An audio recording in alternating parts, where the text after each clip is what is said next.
You need to develop the story more. You need to elaborate your ideas. Your essay is out of point. Sounds familiar? Hey parents, if you've had a look at your child's recent Paper 1 writing essays, you may have come across such comments from their teacher. Since they have already received feedback for their essays, your child will know what to do, right, Teacher Derek? Yeah, not exactly. You see, while your child knows that they need to develop or elaborate their ideas better, the problem is most students, like your child, may not be taught how to do this. So as concerned parents, it's only natural for you to have questions like these. How should my child develop their storyline? How should my child elaborate their ideas? What does my child need to do to write enough and not write out of point? Parents, many students don't know how to do this, which is why you often see your child being stuck with the same score for Paper 1 or showing no improvement even after writing so many essays. The good news is that in this video, Teacher Minisha and I will be sharing with you some easy to apply yet powerful techniques used by our very own EduEdge students to quickly improve in the Paper 1 writing and score Band 1 for the essays. Now before we start, don't forget to like this video and subscribe to our channel so that you will receive notification whenever we have new content.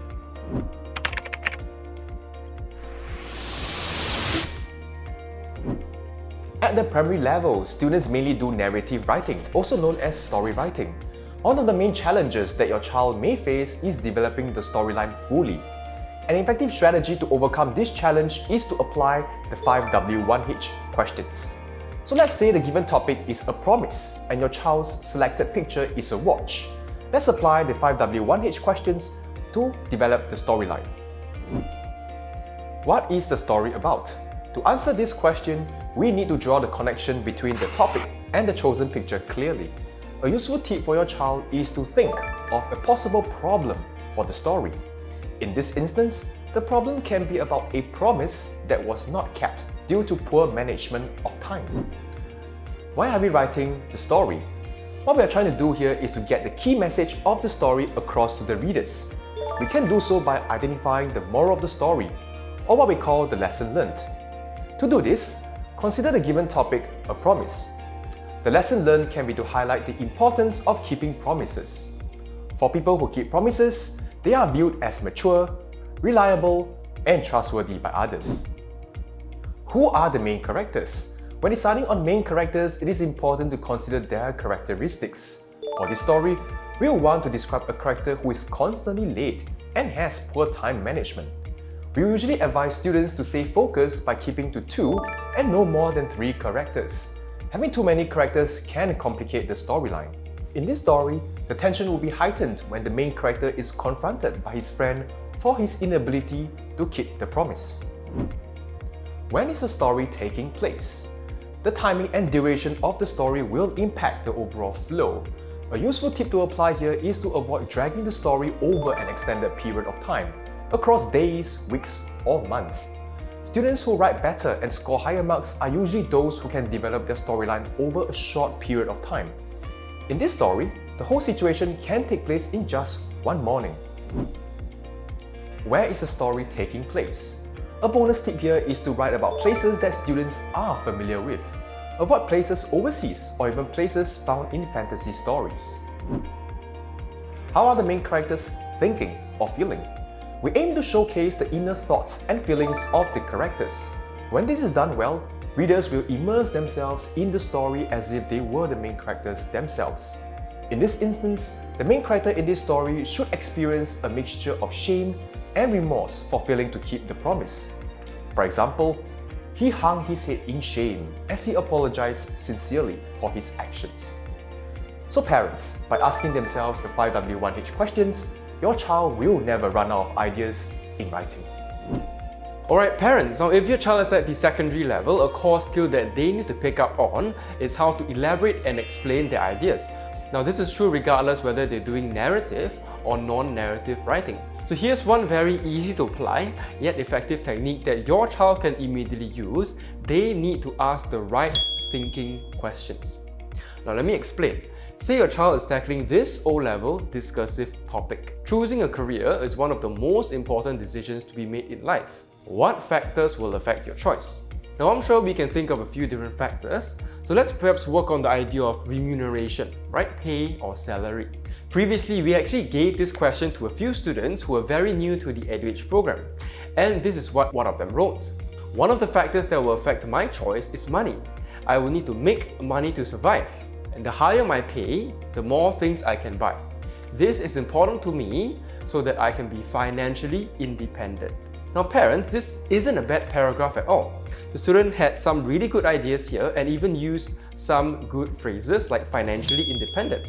If your child were to tackle this topic, it's likely they will write something along these lines. Now, so how can we improve this paragraph and explain or elaborate more? Again, we need to ask the right thinking questions.